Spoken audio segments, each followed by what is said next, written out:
And to me, no say two things involved. Either say one, Kisia Jaben, that is office or the special prosecutor. One, or person impressing Mahama and the NDC should be umbe maintaining. Also, OSP no office or the special prosecutor. A coup for the MPP government and the 4 million. And the Kisia Jaben a two that office nano. It is a Kisia Jaben MPP appointee. And either say one, Kisia Jaben person will be impressing Mahama should be maintaining no office. And I say two. He just want to get relevance because that office no. And yes, can float across and send by Kranaka Kiseja Benqua or head and popular. And he just want to maybe get either say one. He want to impress Mahama to maintain him. And I say two.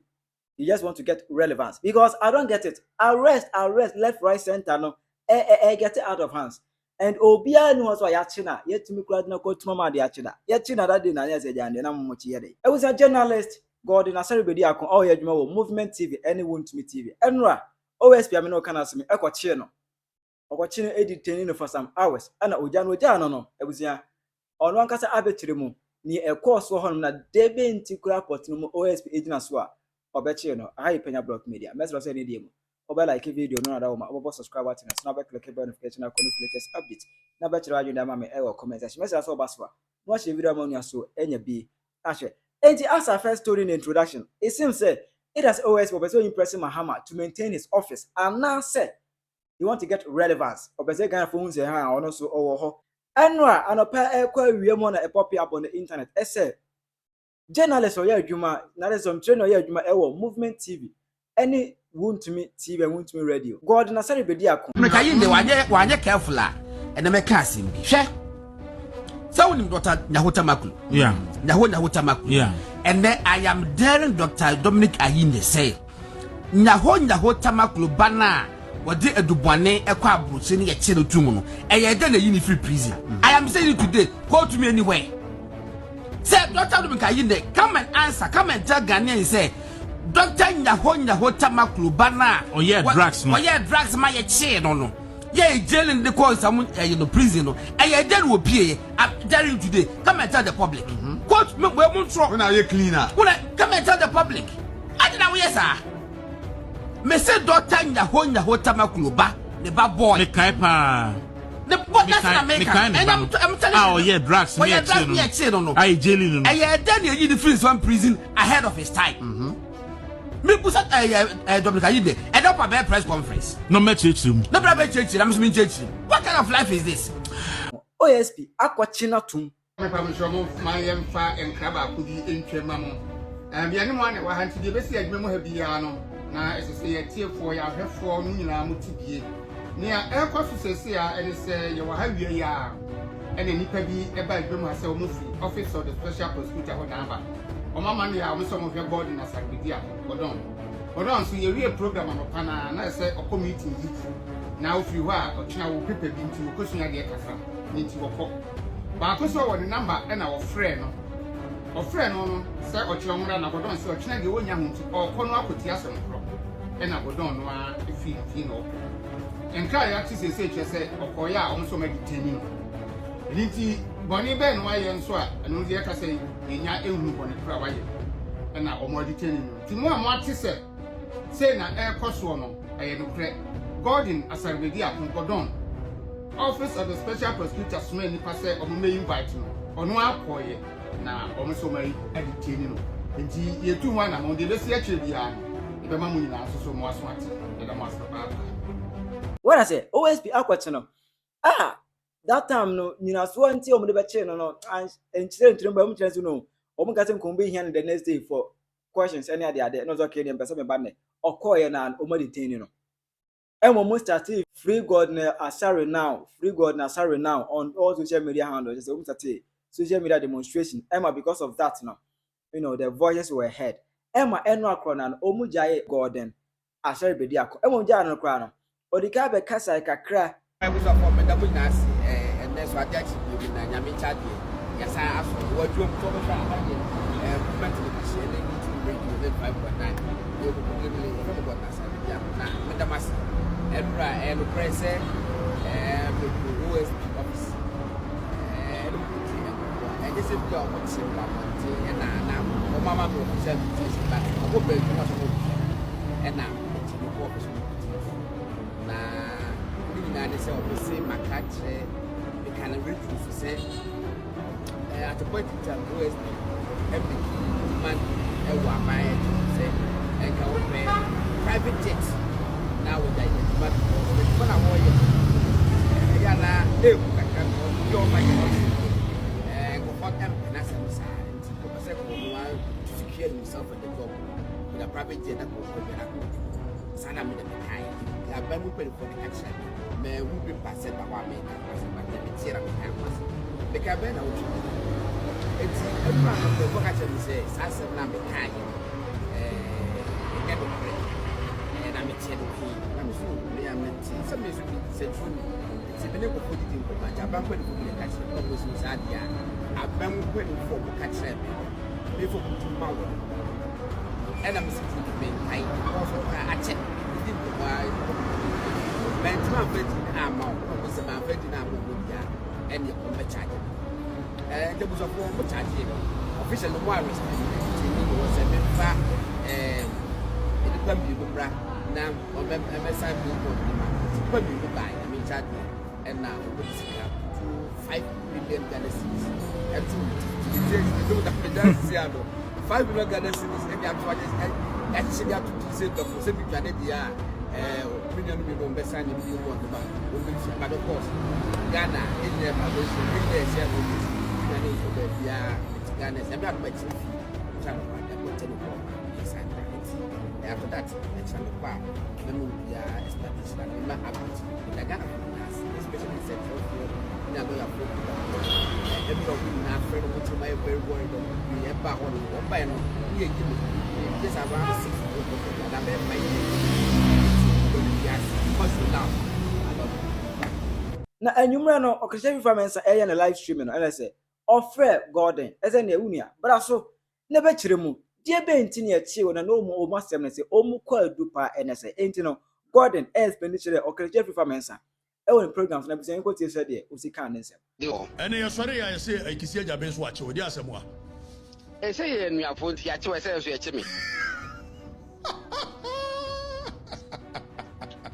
ba o sa wo me chen enokure enti ase ko mo che mi asa na o ma che wo na o mo che mi asa na ye che wo but ni nyina ne se wo yo hene me menyo hene enti ba royalty mu dia wo yo udi kan agya me kure enti o mo che wo fe asa na aba me so no enti na dru me so o se de enti na o che wo me nka de enti wo se ma ko kana bonten ma ko kana Wontumi radio and the movement television say Ura Kiseja be OSP.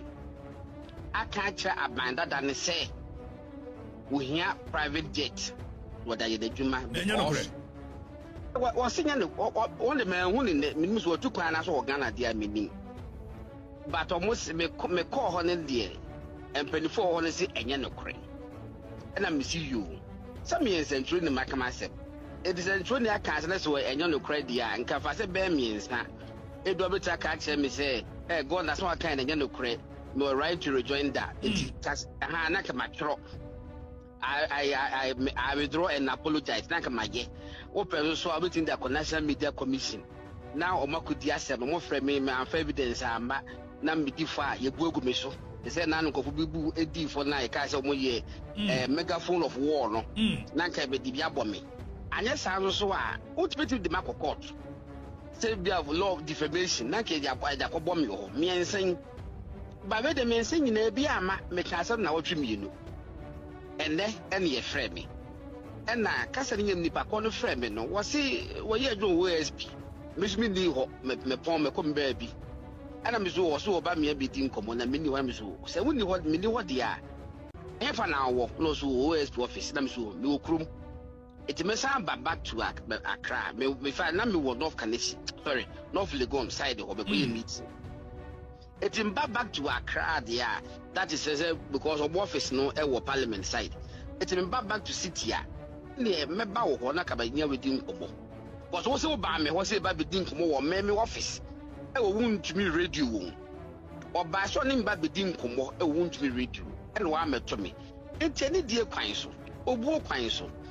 Said been previous, I did the Bediako, CID mpanyinfo abetwa kɔ yokofo mpanyinfo abetwa kɔ mutimi frɛ sɛ ɛnɛ de asɛm a moka yin ebia ɛkyɛ kakra monten nim sɛ mayɛ asɛm wi abayi deɛ ɛnkyerɛmu ne nkɔfo obugu yɛ so na monka bi mayɛ ɔmutimi ka ne nyinaa ne so ida yɛ so yɛ fourth estate of the realm enti yɛ so de me ɛna mɛba office a me abedi nkɔbɔ ɛmea me tu me kaa me fuwa na me kɔ hɔ me kɔ ya mpanyinfo ne matena ase ne nyinaa ne tietie mu ane sɛ yɛsɛ naano makɔka sɛ OSP ɛsɛ ne hu ayɛ hi wɔ Ghana because wɔkye wɔn a wɔn wie sika wɔn de nabraba fa Ghana fo sika di nti no sisi de kɔ na ma ne ho ayɛ hi mmɔ nti obenya kora mpa nka ɔfa plane a kɔlo nko na ɛbɛtenam wɔn na dwuma yɛ fo sɛ de bɛyɛ a bi a wɔwɔ yere ne meyere yɛtu wɔn tu kwan kɔ aburokyira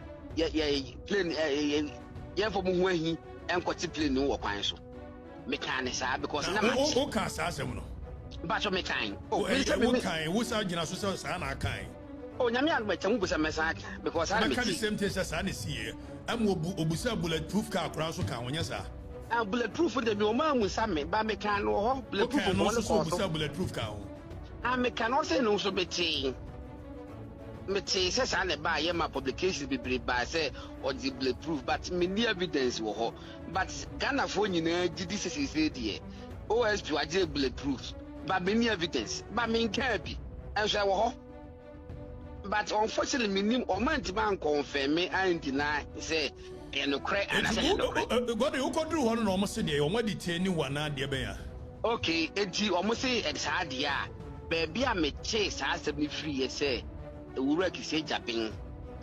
ɛka sɛ wɔpɛ private jet no empanifo a wɔn ka kyerɛ me no me mo di ma wɔn me fo mo di ma wɔn no mo nye further investigation na me sɛ mesrɛ mo wura no mesrɛ mo yɛn de nyɛ ne saa wɔ baabi a me sɛ troni ɔno kise Japan ne nkrɔfo no mmara bɛ na ma ho kwan sɛ wɔn busa for source of information wɔn busai eti bi busai wɔn busa me a me no mo ka kyerɛ wɔn back and forth a sɛ menkai on bakompo kan na mate eso ni bakoro kan me wo mo kan me didi enti ma mo se ma anfa di na amade a ene e kire se menye madwen se me ni OSP be ye adwuma ana me se me sere mo se menye madwen se me ni OSP be ye adwuma aboa OSP e se de ye be boa Ghana institution bi a Ghana constitution na ama ne kwan de a e ka me ma ha because mo ama me informal invitation ka me ma na ma meche bo makola na se kaneshi ma meche me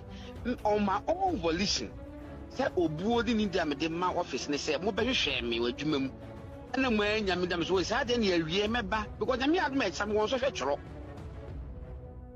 kadaji e o say ma me musa question OSP pe emra na set up ne office no emra ne ma ne ho kwan say obi ka asem no odwen say e defamation ana say asem ne nya no kora ono ni tumi e wo saa mara ni mo kyese obetumi afre nipa na ene de ye kadachi media medidi nkombo in fact me lawyer bryce ba so mo che me no omo ka che me say now I have been formally arrested no me friend me lawyer ba for we o ko ho no omo ka che say formally they've arrested you me no mo OSP omo ka so mo pe me ma me source no me declare me source no and I make us me ntimi no and I yen say o mobufu mo sade na o match me na me so match me dia me hear me lawyer because say me be na mo ka che say match me aka me lawyer beba because kadaji me see form no na me wo lawyer form mako enso wa se ho mo twen me enso and I say within the remit of the law emra be no OSP no ogina so a oso Wontumi say obi aka asem either is a borders on defamation whether it borders on your friend say misinformation to me ben na owo is it the police or your police ana I can tell you nyame if you da mesa omo se me nsambra anopa and ba me da me no ka say me go da Bediako me gidi say OSP oni sa ekwan no so wo ye de wo ye ene de wo ye no it makata me lawyer say on hwen krata no say ene me ko ho wia be almost 2 o'clock and I say 2 before na ekobo 6 it is 3 hours no me who say a wrongful detention. Makache Malaya, so one shank rat on see OSP. Me so see OSP.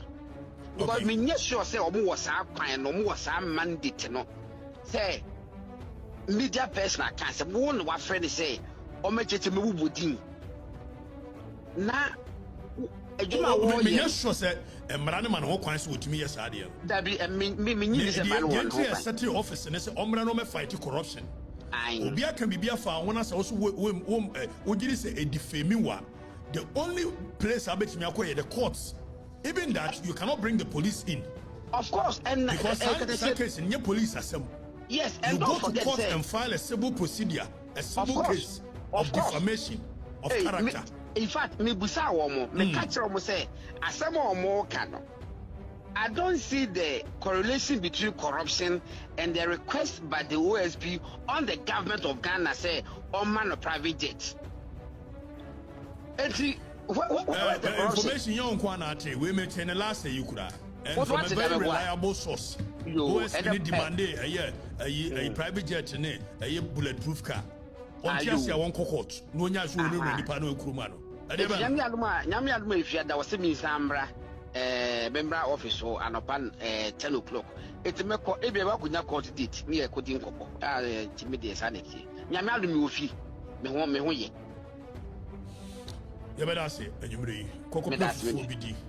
I na fancy that ma a year friend say you are for Libya. You say why? Judge, I'm in a million. Oh, I got to out here. I will come in one fetch. What's what you? What's it? Yeah, my what it? Hey, but what can I say if I jack? Would you tell me that one thing? Now, Mr. Abinian was just more. Oh, he's I. Yes. But what do you mean, Krumwa? Oh, that will catch you. Ghana, you call shareholders. I mean, let's put it out there. And these are winning elections. They are in the majority our parliament. And our presidential is almost winning humongous majority. But it doesn't make them majority shareholders of Ghana. God and compare me, you know what, dear, and you sana be you know. Sabre me wana be say I can one fetch no na ya cho dia body. So when enchiremu Gordon edema concerning the arrest na OSP ebechi no enra no almost say jana no when nsemu a baba beka. In fact, to me I don't get it. Things are getting out of hands. OSP as you are behaving too much. The OSP is behaving too much because arrest in there. Yeah, too much. Obeza achara wadwin ama me e comment section. How you Penyah blog me.